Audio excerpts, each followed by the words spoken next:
백전백승 7분 솔루션 시간입니다. 시장이 조금 어려워요. 지금 코스피 지수도 다시 마이너스권으로 전환되고요. 외국인도 매도가 조금씩 확대되고 있습니다. 내일까지 기다려봐야 하는 것인지 오늘 시장 그렇다고 쳐놓고 있을 수는 없죠. 전문가들은 어떤 전략들로 오늘 시장을 잘 버텨내줄지 그 내공, 그 전략들을 공개해드리는 시간입니다. 오늘 백전백승 7분 솔루션 로지스탁의 이상로 대표와 함께하겠습니다. 대표님 안녕하세요. 네. 반갑습니다. 네, 반갑습니다.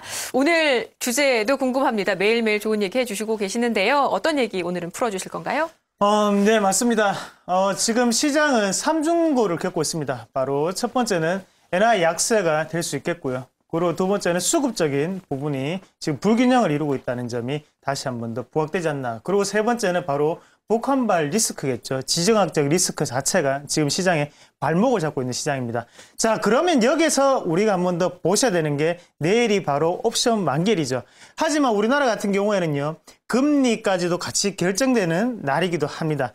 여기에 대해서 우리가 한 번 더 집중적으로 한번 파고드는 시간을 한번 가져보겠습니다. 그 삼중고는 왜 우리만 그렇게 유독 갖고 있는지 또 말씀하신 것처럼 옵션에다 선물까지 만기일 동시이고요. 네. 그리고 놓치지 말아야 될 거 말씀하신 것처럼 금리입니다. 5가지 포인트를 쭉 열거해 주셨는데요. 어느 부분에 조금 더 포커스를 맞춰서 얘기해 주실 건가요? 네, 일단 금리요? 시장이 지금 올라가려고 한다면 바로 금리라는 호재를 한 번 더 보게 될 수밖에 없겠죠. 금리에 대해서 우리가 변수적인 부분을 한번 알아보는 시간을 가지도록 하겠습니다. 지금 기대치는 인하할 것이냐 동결할 것이냐, 인상 쪽은 전혀 가능성이 없는 쪽으로 보고 있고요. 인하, 동결 여러 가지 이유들을 들어서 지금 한쪽에 무게들을 좀 실어주고는 있는데 일단은 어느 쪽이신지도 좀 궁금하고요. 그렇게 보신 근거, 현재 시장 상황과 함께 말씀해 주시죠. 네. 지금 현재 지금 제가 변수를 풀어가면서 네. 마지막에 결론으로 내는 결론은 잠시 방향으로 후에. 하겠습니다. 네. 네. 같이 변수를 한번 같이 보도록 할게요. 네.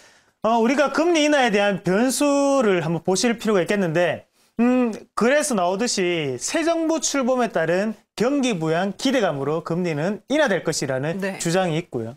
그 정부 조직법이 아직까지는 협의 중이다. 그렇기 때문에 경기 부양에 대한 준비가 미흡하기 때문에 지금은 할 필요가 없다는 입장이 나오고 있는데요. 글을 좀 자세하게 좀 풀어보실 필요가 있을 것 같습니다. 네. 일단은 금리 인하에 대해서 어느 정도 베팅을 하는 전문가들의 의견을 한번 종합을 해본다면, 일단은 금리 자체가 지금은 박근혜 정부가 출범을 하고 난 다음에 첫 번째 금리 결정 기간이 다가왔죠. 그만큼 박근혜 대통령이 임기가 시작이 됐다는 긍정적인 뜻을 조금 더 내포를 한다고 좀 보시는 게 좋겠고요. 거기에 대해서 지금 박근혜 정부 같은 경우에는 저성장률 2%대의 성장 전망을 내놓았습니다. 그만큼 금리 인하는 필수적인 과제이기 때문에 첫 번째 시작으로 같이 해야 된다는 의견을 좀 더 비중을 싣고 있는 부분이고요. 자, 밑에 정부 조직법 아직까지 협의 중이다. 예, 맞습니다. 부정적인 시각이거든요. 그만큼 정부 조직은 아직까지 개편이 되지 않은 상태고요. 거기에 대해서 출범을 했지만 아직까지 여러 가지 토대가 잡히지 않았기 때문에 너무 시기상조가 아닌가. 지금 하더라도 어차피 기대감이 오르는 것일 뿐이겠지. 지금은 시장의 영향은 아주 미흡하다는 그런 주장들이고요. 다음 변수를 한번 넘어가서 같이 보도록 하겠습니다. 네. 두 번째는 금리 인하로 인해서 원화재상에 대한 압력을 탈피할 수 있다는 긍정적인 요인이 있고, 하나는 또 금리 변동을 통해서 환율을 제어하기는 사실상 지금은 쉽지 않다는 의견이죠. 첫 번째 의견 한번 같이 보신다면요. 네. 금리 변동에 대한 환율을 제어하기 어렵다. 맞습니다. 부정적인 시각을 우리가 한번 더 같이 파고들 필요가 있을 것 같은데, 같이 안에 내용을 한번 보신다면 일단은 지금 같은 경우에는 금리로 인해서 변하기 어려운 시장이라는 거죠. 금리는 어느 정도 제한적인 변동은 나타낼 수 있겠지만 더욱더 중요한 부분은 바로 무역수지라든지 경상수지 부분, 통화량 정책에서 나오는 그런 유동성 확대 정책이 바로 금리를 환율을 변화시킬 수 있는 결정적인 요인이 되고, 대신에 지금 같은 경우에는 세계의 여러 글로벌 증시의 나라들이 대부분 다 금리 인하를 했기 때문에 실질적인 우리나라의 파급 효과는 적다는 것이죠. 그리고 첫 번째 의견을 한번 또 같이 보신다면요. 원화 절상에 대한 압력을 탈피할 수 있다. 예, 맞습니다. 책에서 너무 이론적인 내용을 그대로 표현을 했던 거라고 좀 보시면 좋겠고요. 그만큼 금리가 인하되면 통화량 자체가 지금 내려간다는 거겠죠. 하지만 물론 통화량이 실질적인 우리 경제에까지 미치는 여파는 1년 정도가 걸린다고 하거든요. 그런 부분에서 본다면 위의 의견도 어느 정도는 일각에 있는 모습이 아닌가 그렇게 좀 말씀을 드릴 수가 있겠고 네. 세 번째 변수를 한번 넘어가서 보도록 하겠습니다. 네. 자, 변수 세 번째가 등장을 했는데요. 세계적인 정책 기조가 이어지고 있다.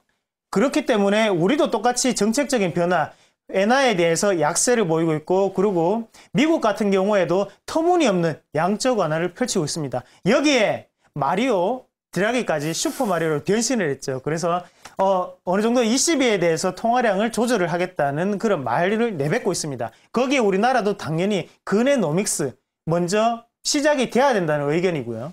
밑에 거 금리 동결이 돼야 된다는 거는 그만큼 미국이라든지 중국 빅2 자체가 지금은 경기 회복 시그널이 일어나고 있거든요.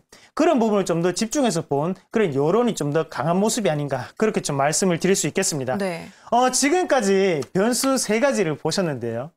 주영 앵커님 어떻게 생각하십니까? 금리가 인하될까요? 동결이 될까요? 아마 지난 2월 달까지만 해도 동결보다는 인하 쪽 가능성이 조금 더 많았던 것 같아요. 변수 말씀해 주셨지만 신정부 출범, 그러니까 지난 금통위 당시에 동결을 했으니까 신정부 출범과 함께 하겠구나라는 짐작이었는데 2월 금통위 의사로 공개됐잖아요. 네. 일단 내부 내용들 들어보니까 좀 시큰둥하더라고요. 위원들 쪽에서도 인하 쪽 지지하는 사람이 한 명밖에 없었던 것 같고 결국에는 인하 카드를 꺼내버리면 이후 쓸 게 없으니까 그만큼 우리 상황이 경제가 안 좋다라는 얘기로 해석될 수도 있는 것 같고요. 결국에는 점점 시간이 다가올수록 동결 쪽 얘기가 조금 더 있는 것 같은데 대표님은 어떠신가요? 네, 맞습니다. 동결적 얘기가 슬슬 나오고 있죠.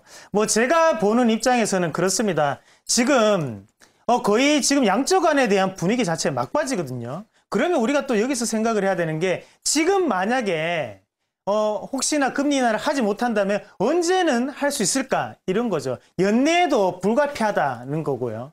그런 부분에서 본다면 금리 동결에 대해서 의견이 치우칠 수밖에 없습니다. 하지만 저의 바람은 네. 바로 금리 인하겠죠. 그리고 마지막으로 우리가 기준금리를 조금 보실 필요가 있을 것 같은데요. 네.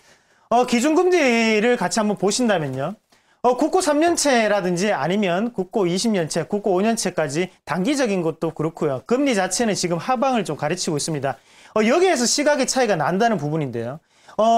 금리 인하에 대해서 베팅을 하시는 분들 같은 경우에는 여기에서 지금 추세적인 하락 국면이 이루어지고 있기 때문에 네. 당연히 여기서 한 번 더 내려갈 수밖에 없다는 결론치를 내고 있고 대부분 다시 다른 반론을 본다면 여기에서 지금 추세적인 부분 마지막이기 때문에 여기에서는 반등이 나올 수밖에 없다. 그렇기 때문에 금리는 동결이 돼야 된다. 이렇게 의견을 말하고 있거든요.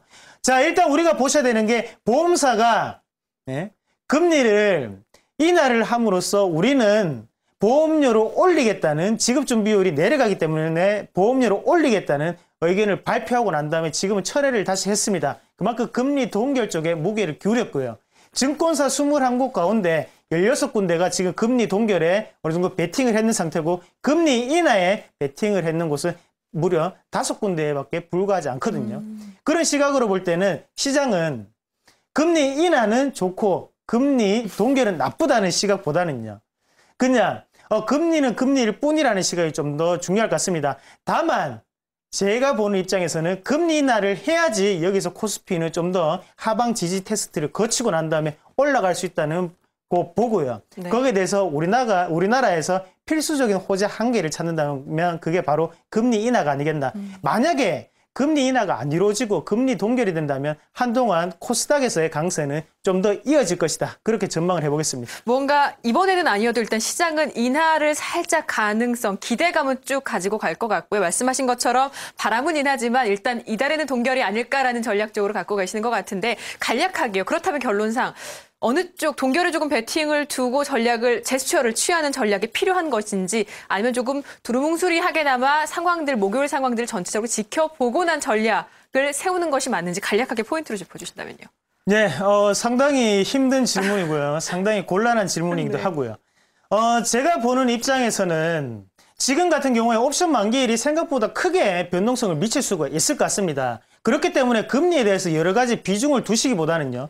금리 인하가 되었을 때의 수혜, 그리고 금리 동결이 되었을 때의 수혜를 찾기보다는 지금 시장의 방향, 나침판을 한번 보자는 거죠.